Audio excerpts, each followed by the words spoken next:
तत्सत। ये ओम तत्सत, ये ओमाकार में जो विश्व है, ये तत्वों के द्वारा यही सत्य है। ये ओमाकार में विश्व और तत्वों के द्वारा जो देखने में जानने में आ रहा है, यही सत्य है। ओम तत्सत। अब ये दिव्य दृष्टि योग के द्वारा जानने में आता है। ये ओमाकार में कहते हैं सत्य है कि सत्यम शिवम सुंदरम। जो सत्य है वही शिव है, जो शिव के अंदर है और बाहर जो है, जो शिव मिलकर के कितना सुंदर है, यही सत्य एक परमात्मा है। इस सत्य को जान करके मनुष्य नर से नारायण स्वरूप हो जाता है। इस सनातन सत्य को जान करके ये सत्य सत्संग के द्वारा जानने में आता है। लेकिन सत्य का संग होना चाहिए। सत्य का संग क्या है? सत्य एक परमात्मा है।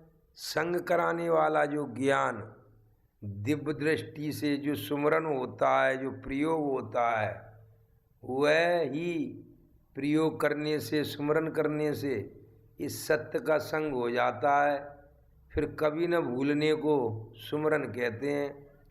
तो ये जो पिंड में 5 तत्व मैंने बताया आपको कि जो रूप रस गंध स्पर्श शब्द भाव से है, 5 ज्ञान इंद्रियां हैं, 5 कर्म इंद्रियां हैं, इसी में मन बुद्धि चित्त अहंकार भी है। तो इसके बारे में अभी आपको मैं जो शरीर के अंदर पंच तत्व से होने वाले पदार्थ, जो पदार्थ बनते हैं पंच तत्वों से, तो आप उसको समझें कि कौन से तत्व से अपने शरीर के अंदर कौन से पदार्थ हैं, जो पंचीकरण कहते हैं।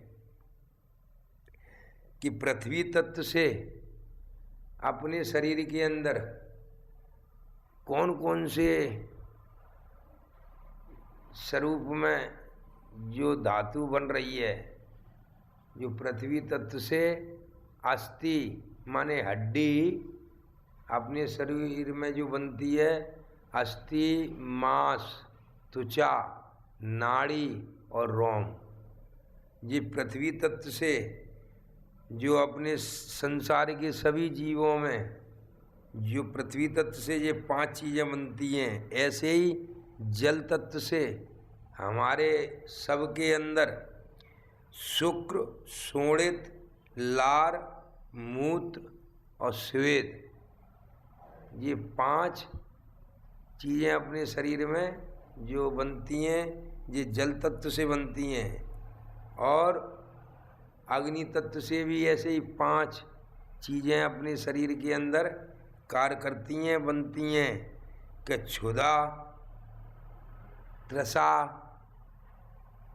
आलस, निंद्रा और मैथुन।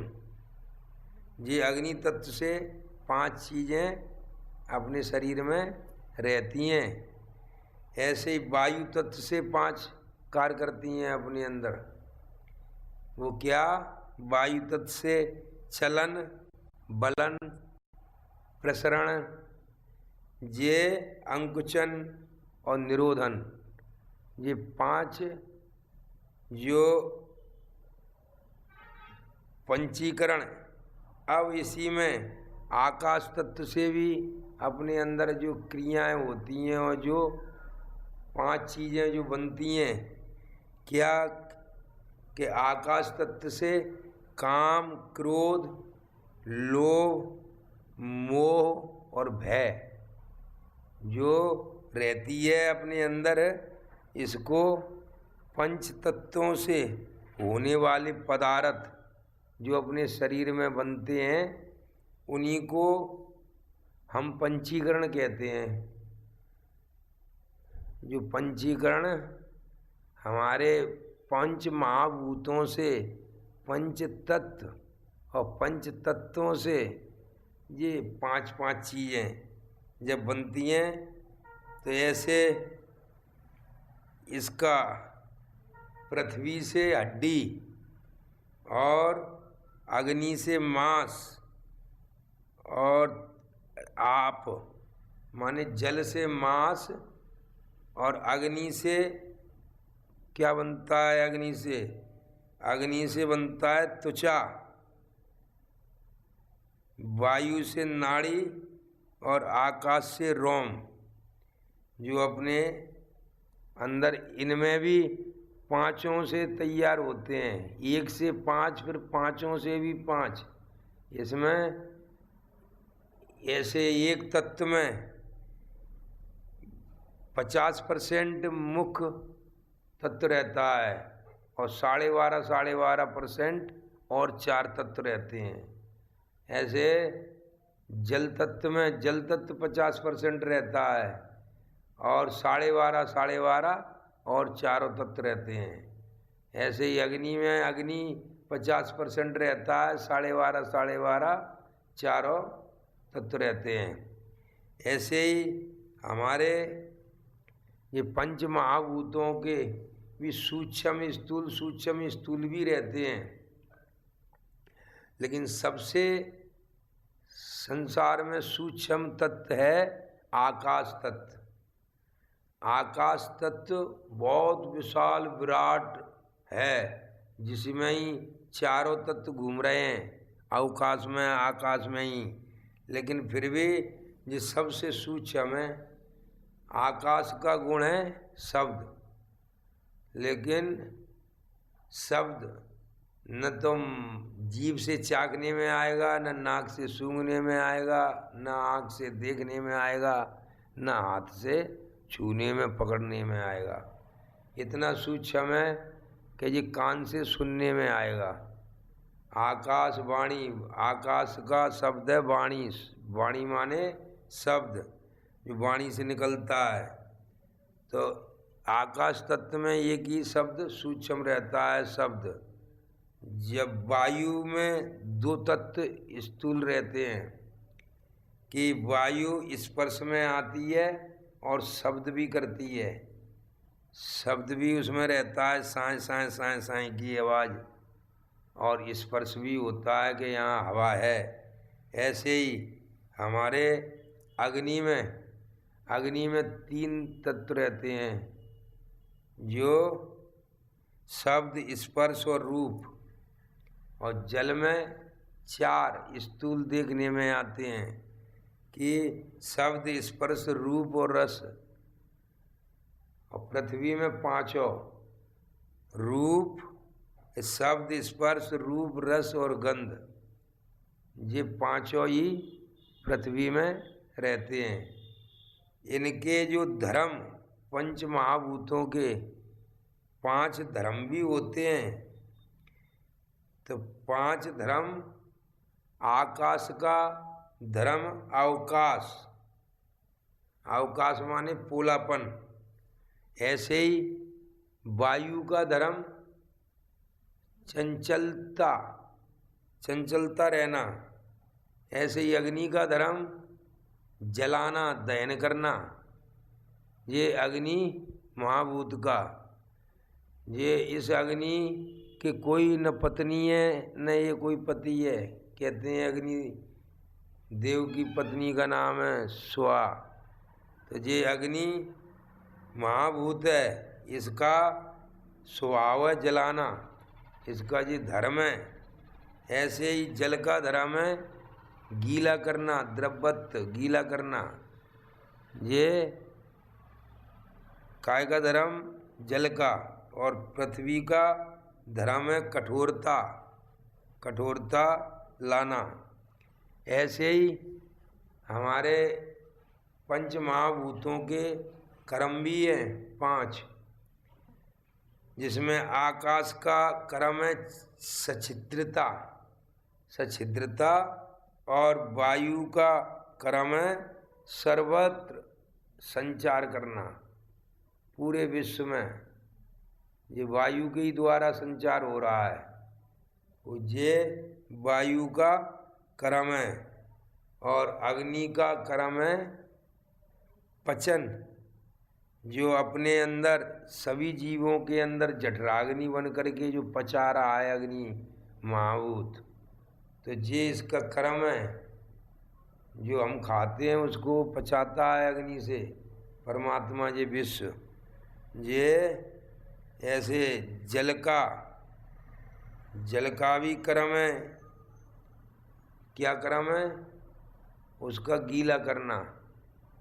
जल में कोई डूबे और वो सूखा नहीं निकलता, ये उसका क्रम है कि उसे गीला कर देगा वो। तो जल का कर्म गीला करना और पृथ्वी का कर्म है सबको धारण करना। ये पंच महाभूतों के क्रम में वो पहले बताए वो धर्म थे और पहले जो बताए थे वो उनके गुण थे। तो ये इनका जो पंचीकरण किया है सर्वांग योग में, जो समझाया है भगवान ने, जो पिंड में सोई ब्रह्मांड में, इस पिंड और ब्रह्मांड की एक रूपता का जो दिव्य दृष्टि का ज्ञान है, उससे हमारे देवी देवता भगवान के बारे में, संतों के बारे में सब हमको जानने में आता है। जो संतों की, संत कौन सा होना चाहिए कि संत बिटप सत्ता गिरधरनी और पर हित काज इन्हीं की करनी। ये संत बिटप माने वृक्ष, संत ऐसा होना चाहिए जैसे वृक्ष का नेचर और स्वभाव है कि वो वृक्ष में हम पत्थर मारेंगे वो हमको फल देगा, हम वृक्ष के नज़दीक जाएंगे तो हमको छाया देगा। संत बिटप सरता माने नदी, जैसे नदी बह रही है ऐसे ही कोई मनुष्य अपना घूम रहा हो, भ्रमण कर रहा हो परित के लिए 24 घंटा। जैसे नदी में सभी पक्षी, सभी जीव जंतु पानी पीते हैं, नहाते हैं और अपने यूज में लेकर के तृप्त होते हैं, ऐसे ही वो मनुष्य सबको तृप्त करता हुआ, सत्य ज्ञान देता हुआ और ग्रस्तों के कलेशों को काटता हुआ, तो वो मनुष्य किसी देश जात का हो, वो मनुष्य संत है। जैसे वृक्ष खड़ा है परित के लिए, हम दवा के लिए तोड़ के लाएं, खाने के लिए, जलाने के लिए, और नहीं तोड़ें तो वो छाया देता है, और कुछ यूज नहीं करें तो हमको ऑक्सीजन देता है। वो हमको परित के लिए 24 घंटा खड़ा है। ऐसे ही किसी देश जात का मनुष्य हो लेकिन वो परित के लिए खड़ा है, वो मनुष्य संत है। संत बिटप सरता गिर माने पर्वत, जैसे पर्वत खड़ा है 24 घंटा, आप उसमें गड्ढे खोदिए और अपने गड्ढे भरिए, अपने मकान बनाइए, हर चीज़ यूज के लिए उसमें से खुद के लाइए तो वो तैयार 24 घंटा खुदता रहता है और लोगों के काम बनाता रहता है। ऐसे ही कोई मनुष्य अपने शरीर पर परिश्रम करता हुआ, मेहनत करता हुआ, सर्दी गर्मी झेलता हुआ और परित में लगा हुआ है, सत्य का ज्ञान दे रहा है, वो सत्य परित में लगने वाला वो मनुष्य किसी देश जात का हो, वह मनुष्य संत है। ऐसे संत बिटप सरता गिर धरनी, ऐसे धरती माँ अपने सीने पे हर चलवाती है और सभी जीवों को धारण करती है और अन्न पैदा करती है, सबको पालन करती है। ऐसे ही कोई मनुष्य राक्षसों के मूर्खों का वचनों को सहते हैं, मूर्खों के वचनों को सह करके और सर्दी गर्मी को भी सह करके और अपने शरीर पे सभी तरह का संघर्ष करते हुए, तप करते हुए परित में लगे रहते हैं, वो मनुष्य किसी भी देश जात के हों, वो मनुष्य संत हैं।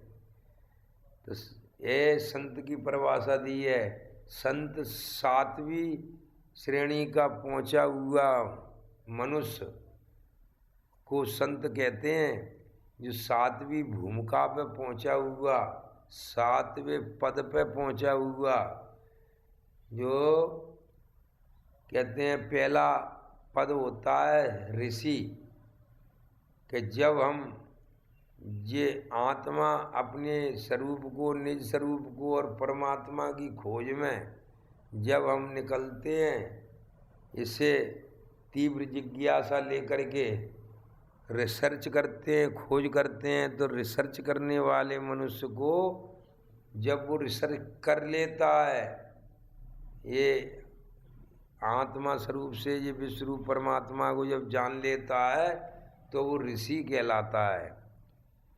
जब वो ऋषि, वो मनुष्य परमात्मा की प्राप्ति करके जब फिर मनन अवस्था में भ्रमण करता है, तो जब उसका मन परमात्मा में मनन करने लगता है, तो उस मनुष्य को मुनि कहते हैं।